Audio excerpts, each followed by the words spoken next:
America और रूस के बीच वेनेजुएला के तेल को लेकर तनाव एक नए और खतरनाक मोड़ पर पहुंच चुका है। हाल ही में अमेरिका ने उत्तरी अटलांटिक महासागर में रूसी ध्वज वाले 2 तेल टैंकर बेला 1 और सोफिया को जब्त कर लिया है, जिसके बाद दोनों देशों के बीच कूटनीतिक और सैन्य तनाव और बढ़ गया है। ये घटना वेनेजुएला के राष्ट्रपति निकोलस माडुरो की गिरफ्तारी के कुछ ही दिनों के बाद हुई, जिससे वैश्विक राजनीति और तेल बाजार में भी हलचल पैदा हो गई है। अमेरिका का दावा है कि इन टैंकरों का जब्ती करना वेनेजुएला पर लगे प्रतिबंधों का पालन कराने के लिए किया गया। अमेरिकी अधिकारियों का कहना है कि ये टैंकर फर्जी फ्लीट के रूप में काम कर रहे थे और वो प्रतिबंध का उल्लंघन कर रहे थे।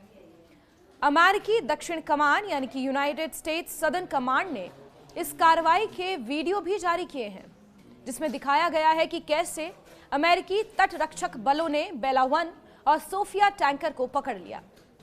अमेरिकी होम डिपार्टमेंट की सेक्रेटरी क्रिस्टी नोएम ने सोशल मीडिया पर लिखा कि ये टैंकर कई दिनों तक तटरक्षक बलों से बचते रहे, लेकिन अमेरिकी टीम ने सामरिक योजना और अन्य विभागों के सहयोग से इन्हें जब्त कर लिया। रूस ने इस कार्रवाई को गंभीर रूप से चुनौतीपूर्ण और समुद्री डकैती करार दिया है। रूस का कहना है कि अमेरिकी तटवर्ती कार्रवाई पूरी तरह से अवैध है और इससे अंतर्राष्ट्रीय समुद्री कानूनों के तहत जवाबदेह होने की आवश्यकता है। ये विवाद ब्रिटेन के कथित समर्थन के साथ और भी जटिल हो गया है, जिससे ये भू राजनीतिक तनाव को और बढ़ा रहा है। अमेरिका और रूस के बीच ये तनाव उस समय और बढ़ गया जब जानकारी मिली कि जिस स्थान पर अमेरिकी बलों ने टैंकरों को जब्त किया, वहां रूसी पनडुब्बी भी मौजूद थी। अमेरिकी यूरोपीय कमान ने यह बताया कि बेला 1 टैंकर पिछले महीने से अमेरिकी निगरानी में था और लगातार उसकी गतिविधियों पर नजर रखी जा रही थी।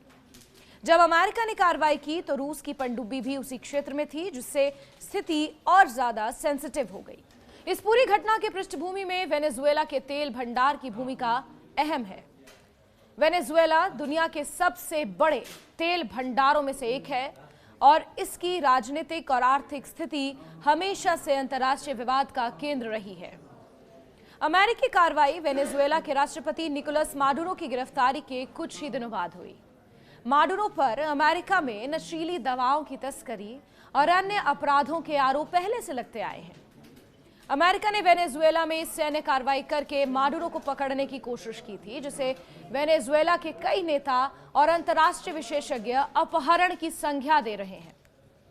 इसके साथ ही यह भी आरोप लगाया जा रहा है कि अमेरिका का असली मकसद वेनेजुएला के विशाल तेल भंडारों पर नियंत्रण करना और उसे अपने आर्थिक लाभ के लिए इस्तेमाल करना है। रूस और अमेरिका के बीच पहले भी कई सालों से संबंध तनावपूर्ण रहे हैं। यूक्रेन संकट, साइबर हमले, सैटेलाइट निगरानी और वैश्विक सैन्य ताकत के असंतुलन को लेकर दोनों देशों में मतभेद लगातार बन रहे हैं। लेकिन इस बार तेल टैंकर जब्ती के मामले में स्थिति और जटिल हो गई है। विशेषज्ञों का कहना है कि ऐसा बहुत कम ही देखा गया है कि अमेरिकी बल किसी रूसी ध्वज वाले वाणिज्यिक जहाज या तेल टैंकर को जब्त करें। इसलिए इस घटना के बाद रूस की ओर से कड़ी प्रतिक्रिया की संभावना जताई जा रही है। वैश्विक मीडिया ने इस घटनाक्रम को बड़े पैमाने पर कवर किया है। तेल बाजार में पहले ही अस्थिरता थी और अमेरिका रूस विवाद के चलते तेल की कीमतों में तेजी देखी गई है। यूरोप और एशिया के देशों के लिए भी ये चिंता का विषय बन गया है, क्योंकि वेनेजुएला के तेल और इसके परिवहन पर इस तरह का तनाव वैश्विक ऊर्जा आपूर्ति को प्रभावित कर सकता है। ब्रिटेन और अन्य यूरोपीय देशों के कथित समर्थन के साथ इस विवाद ने अंतर्राष्ट्रीय राजनीति में और गहराई ला दी है। अमेरिकी अधिकारियों का कहना है कि यह कार्रवाई अंतर्राष्ट्रीय समुद्री कानूनों और अमेरिकी प्रतिबंधों के अनुरूप की गई है। वहीं रूस इसे पूरी तरह अवैध बता रहा है और आरोप लगा रहा है कि अमेरिका ने न केवल वाणिज्यिक गतिविधियों में हस्तक्षेप किया, बल्कि समुद्री क्षेत्र में भी सैन्य ताकत का गलत इस्तेमाल किया। इस तरह के आरोप और प्रतिक्रिया से दोनों देशों के बीच तनाव बढ़ सकता है।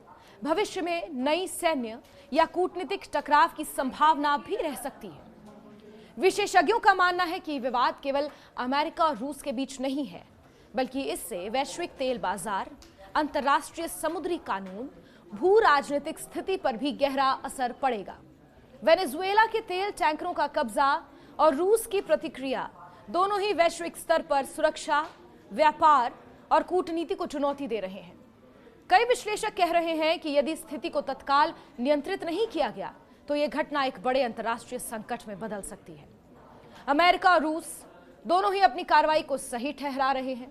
अमेरिका का कहना है कि उसने प्रतिबंधों का उल्लंघन रोकने के लिए कदम उठाया, जबकि रूस का कहना है कि यह समुद्री डकैती के समान है। इस बीच वेनेजुएला की राजनीतिक स्थिरता और निकोलस माडुरो की गिरफ्तारी भी विवाद को और बढ़ा रही है। माडुरो की गिरफ्तारी के बाद वेनेजुएला में विरोध और असंतोष देखने को मिला है, जबकि अमेरिका इसे वैश्विक सुरक्षा के दृष्टिकोण से न्याय संगत ठहरा रही है। इस पूरे घटनाक्रम से स्पष्ट होता है कि तेल और ऊर्जा संसाधनों को लेकर अंतर्राष्ट्रीय राजनीति कितनी संवेदनशील और जटिल हो चुकी है। अमेरिका रूस के बीच ये तनाव केवल व्यापारिक या कूटनीतिक नहीं है, बल्कि इसमें सैन्य और भू राजनीतिक ताकत का भी महत्वपूर्ण योगदान है। तेल टैंकरों का जब्त होना, पनडुब्बियों की मौजूदगी और वेनेजुएला की राजनीतिक स्थिति सभी मिलकर इसे एक बेहद संवेदनशील और खतरनाक मोड़ पर ले गए हैं। कुल मिलाकर अमेरिका और रूस के बीच वेनेजुएला के तेल टैंकरों को लेकर तनाव केवल दो देशों के बीच का मामला नहीं रह गया। ये घटना वैश्विक राजनीति, तेल बाजार, अंतर्राष्ट्रीय समुद्री कानून और भू राजनीतिक संतुलन को प्रभावित कर रही है। आने वाले समय में यह देखा जाएगा कि दोनों देश किस तरह से अपने मतभेदों को हल करते हैं और इस मामले में कूटनीतिक समाधान खोज पाते हैं या नहीं। फिलहाल तो स्थिति बेहद संवेदनशील है और विश्व समुदाय इसे बेहद गंभीरता से देख रहा है। इस तरह यह मामला केवल तेल और व्यापार का नहीं, बल्कि अंतर्राष्ट्रीय शक्ति, संतुलन, समुद्री सुरक्षा, भू राजनीतिक रणनीति का भी महत्वपूर्ण हिस्सा बन गया है।